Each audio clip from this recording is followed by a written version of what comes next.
Coronavirus, certains quartiers de Montréal vivent une crise humanitaire.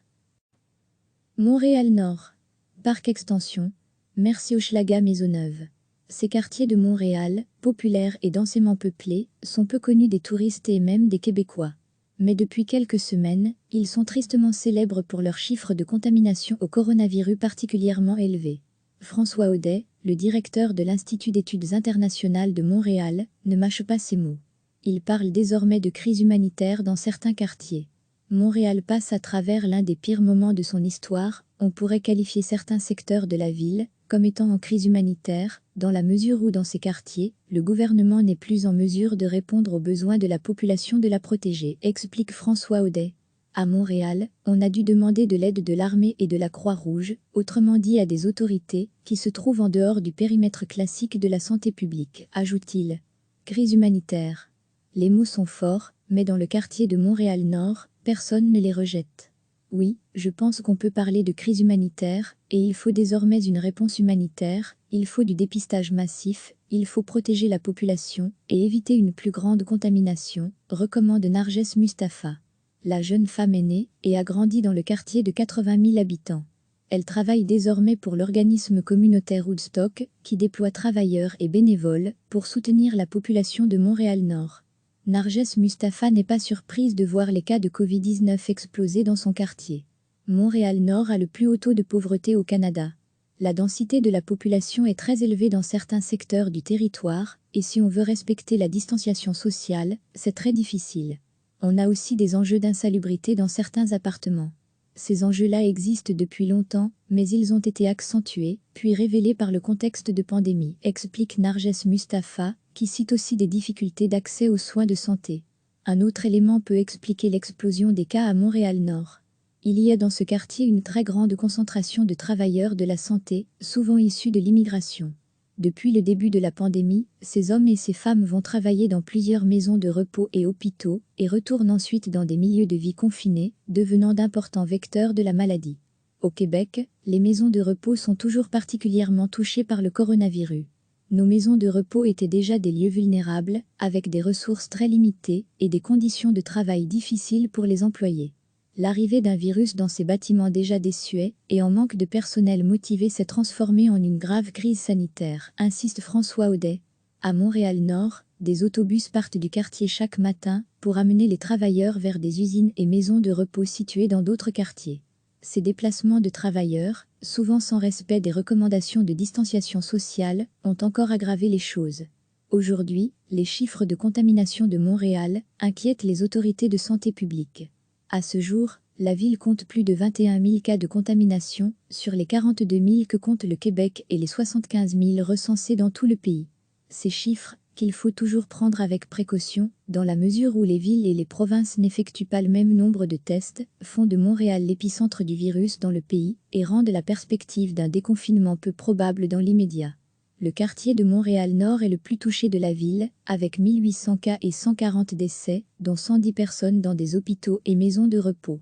Cette semaine, le Premier ministre québécois François Legault a reconnu dans un point de presse que la situation était préoccupante à Montréal-Nord. Plusieurs sites de dépistage mobile ont été envoyés dans les quartiers les plus touchés, notamment sous la forme d'autobus transformés en cliniques temporaires. Le Québec veut mettre les bouchées doubles et atteindre 14 000 dépistages quotidiens dans la province. Les autorités ont tardé à mettre en place des mesures structurelles, comme les sites de dépistage.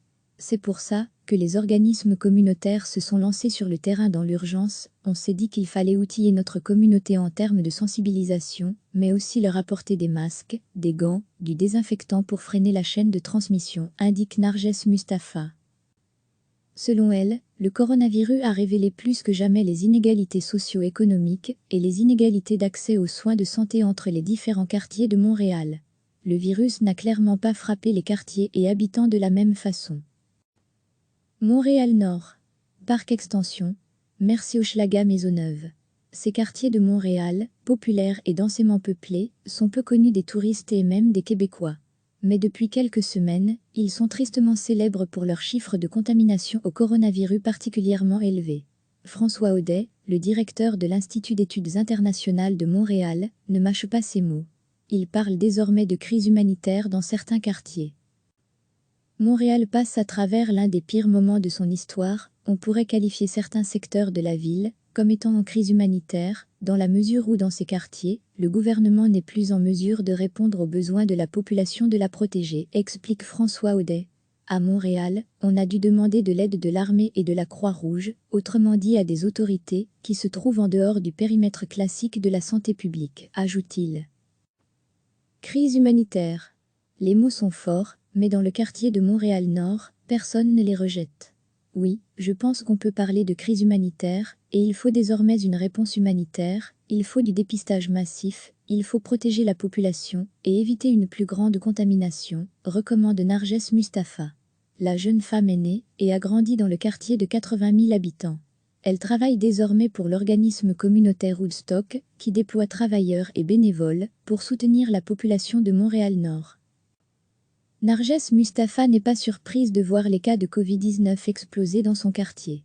Montréal-Nord a le plus haut taux de pauvreté au Canada. La densité de la population est très élevée dans certains secteurs du territoire, et si on veut respecter la distanciation sociale, c'est très difficile.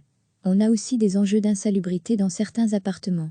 Ces enjeux-là existent depuis longtemps, mais ils ont été accentués, puis révélés par le contexte de pandémie, explique Narges Mustapha, qui cite aussi des difficultés d'accès aux soins de santé.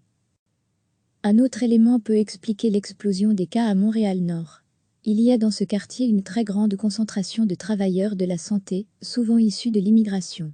Depuis le début de la pandémie, ces hommes et ces femmes vont travailler dans plusieurs maisons de repos et hôpitaux, et retournent ensuite dans des milieux de vie confinés, devenant d'importants vecteurs de la maladie.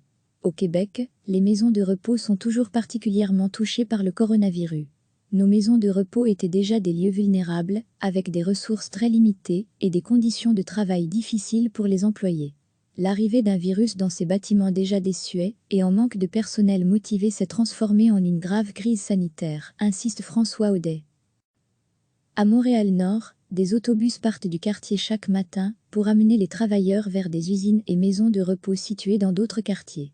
Ces déplacements de travailleurs, souvent sans respect des recommandations de distanciation sociale, ont encore aggravé les choses.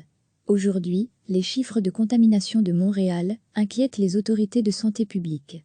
À ce jour, la ville compte plus de 21 000 cas de contamination, sur les 42 000 que compte le Québec et les 75 000 recensés dans tout le pays.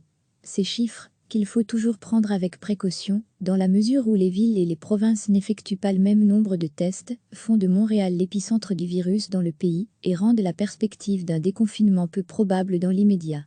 Le quartier de Montréal-Nord est le plus touché de la ville, avec 1800 cas et 140 décès, dont 110 personnes dans des hôpitaux et maisons de repos.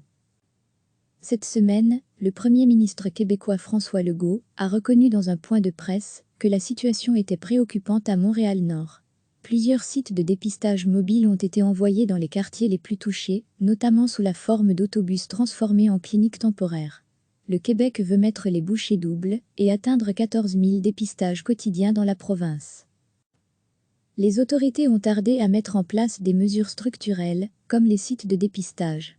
C'est pour ça que les organismes communautaires se sont lancés sur le terrain dans l'urgence. On s'est dit qu'il fallait outiller notre communauté en termes de sensibilisation, mais aussi leur apporter des masques, des gants, du désinfectant pour freiner la chaîne de transmission, indique Narges Mustapha. Selon elle, le coronavirus a révélé plus que jamais les inégalités socio-économiques et les inégalités d'accès aux soins de santé entre les différents quartiers de Montréal. Le virus n'a clairement pas frappé les quartiers et habitants de la même façon. Cliquez sur s'abonner pour recevoir les dernières nouvelles.